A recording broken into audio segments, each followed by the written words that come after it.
Hey everyone, welcome back to The Conscious Girl. I hope you all are doing well and you have subscribed to my channel and you are enjoying this series. Welcome to the third part of chapter 2 and I hope you have watched the part first and second of this chapter. If not, then go and see that and then come back to this video. And अगर आपको कोई चीज़ समझ में नहीं आई है तो आप मेरे को कमेंट करके पूछ सकते हैं। तो चलिए हम थर्ड पार्ट स्टार्ट करते हैं। तो इस पार्ट में पढ़ेंगे the law of attraction and Bhagavad Gita.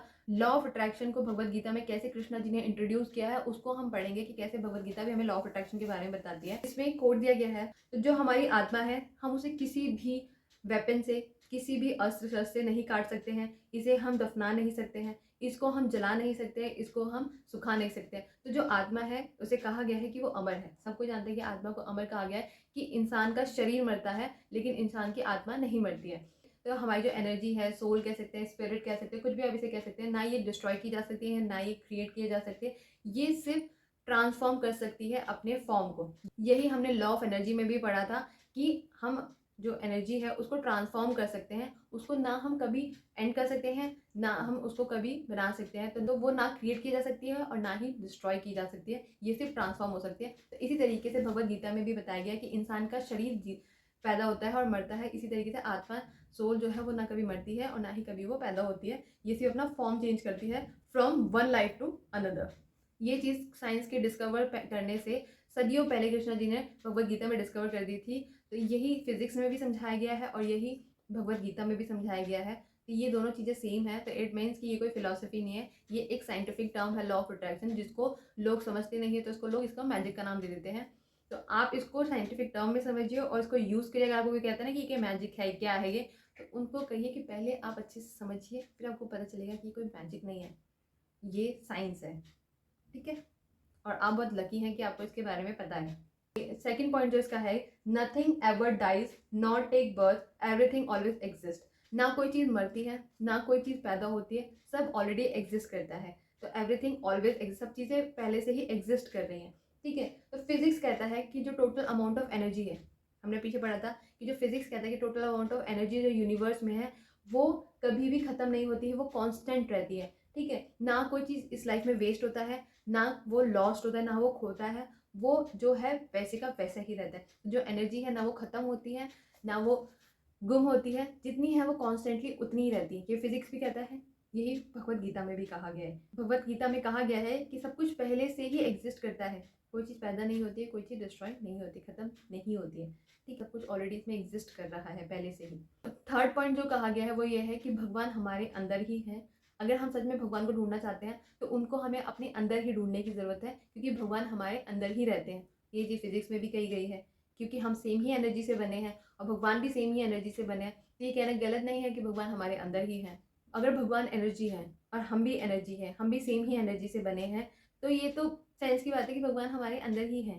ठीक है, और भगवान, और जो भगवान है वो सभी चीज़ों में है, क्योंकि सारी चीज़ें सेम ही एनर्जी से बनी है। जो एक बात कही जाती है ना कि हम बच्चों को समझाते हैं कि भगवान हर जगह है, भगवान हर चीज़ में है, तो वो इस वजह से है क्योंकि सारी चीज़ें सेम ही एनर्जी से बनी है। आप, मैं, भगवान, सारी चीज़ें जो ब्रह्मांड में है सेम ही एनर्जी से बनी है।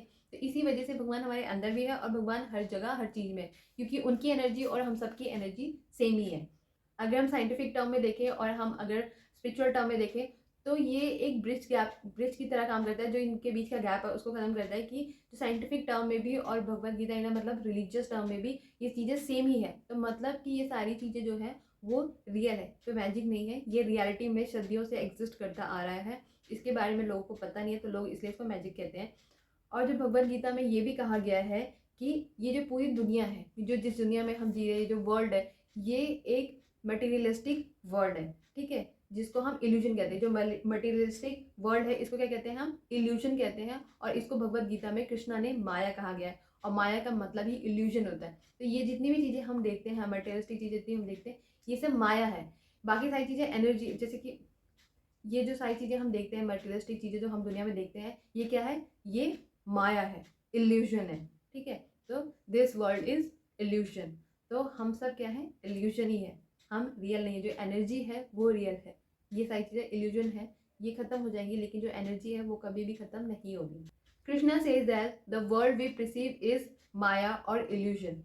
जो वर्ल्ड हम परसीव करते हैं वो इल्यूजन है और माया है, क्योंकि हम जो ह्यूमंस हैं हम एनर्जी को नहीं देख सकते हैं, हम सिर्फ मैटर को देख सकते हैं या फिर मटेरियलिस्टिक रियलिटी को देख सकते हैं। इसीलिए जो इंसान है वो मटेरियलिस्टिक वर्ल्ड में जीता है, क्योंकि उसको एनर्जी नहीं दिखाई देती है। फोर्थ पॉइंट है वो ये है, our destiny will always depend on our Karma. जो हमारा डेस्टिनी है, जो हमारी डेस्टिनी है वो हमारे कर्मा पे डिपेंड करती है।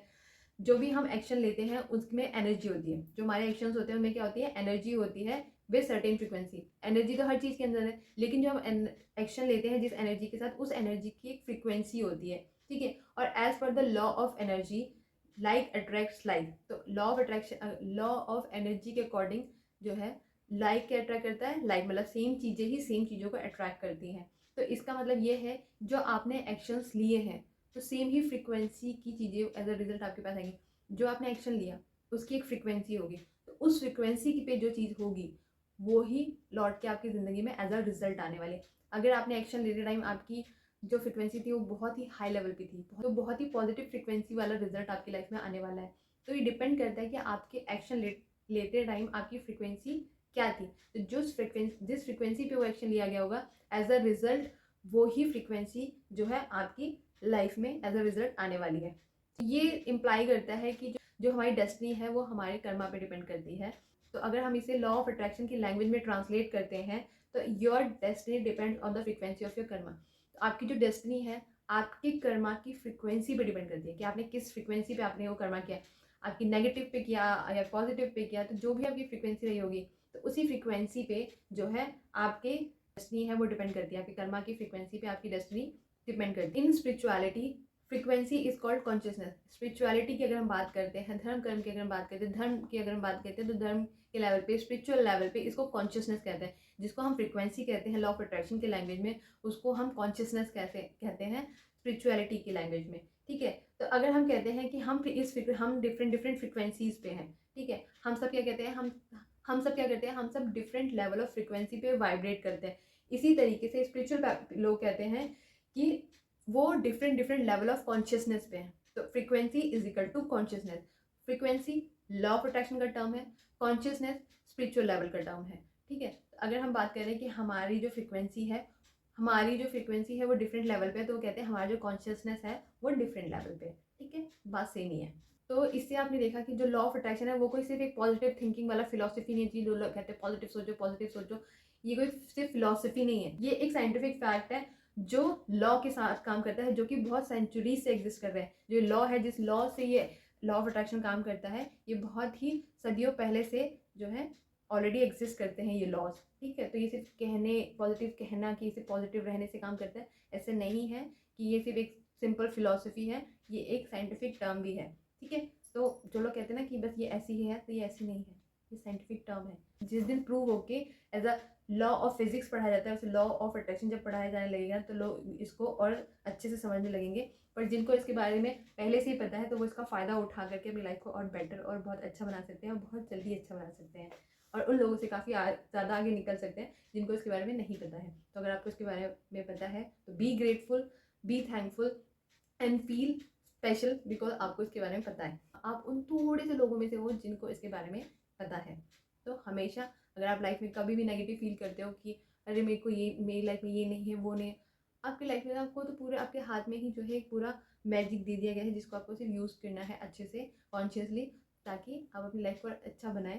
तो उससे आप अपनी पूरी लाइफ को चेंज कर सकते हैं। तो आपको खुश होने की ज़रूरत है, पॉजिटिव रहने की ज़रूरत है। तो feel blessed to know about it, to know about the law of attraction, okay. तो लाइफ में कभी भी निराश होने की ज़रूरत नहीं है।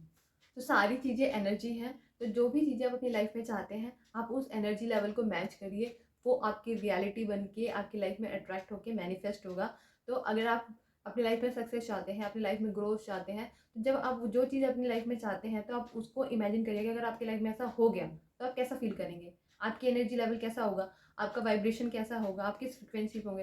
तो उस टाइम पे जो आपकी फ्रिक्वेंसी होगी, जो आपका वाइब्रेशन लेवल होगा, उस पर आपको इस टाइम पे आना है, उस लेवल पे आपको हमेशा रहना है, वाइब्रेट करते रहना है उस लेवल पे, फील करना है उस चीज़ को, और फील करके ग्रेटफुल फील करना है। तो जब आप उस फ्रिक्वेंसी पे रहेंगे, जब आप उस फ्रिक्वेंसी पे वाइब्रेट करेंगे, तो वो फ्रिक्वेंसी सेम फ्रिक्वेंसी से मैच करेगी, वैसी चीज़ें आपकी लाइफ में अट्रैक्ट होंगी और वो आपकी रियलिटी बन जाएगी। तो ये इस तरीके से काम करता है। तो अब हम बाकी का पार्ट जो है इस चैप्टर का वो लास्ट पार्ट में देखेंगे, जो कि 4th पार्ट होने वाला है इस चैप्टर का। अगर ये वीडियो आपको अच्छी लगी हो तो चैनल को सब्सक्राइब करें, वीडियो को लाइक ज़रूर करें।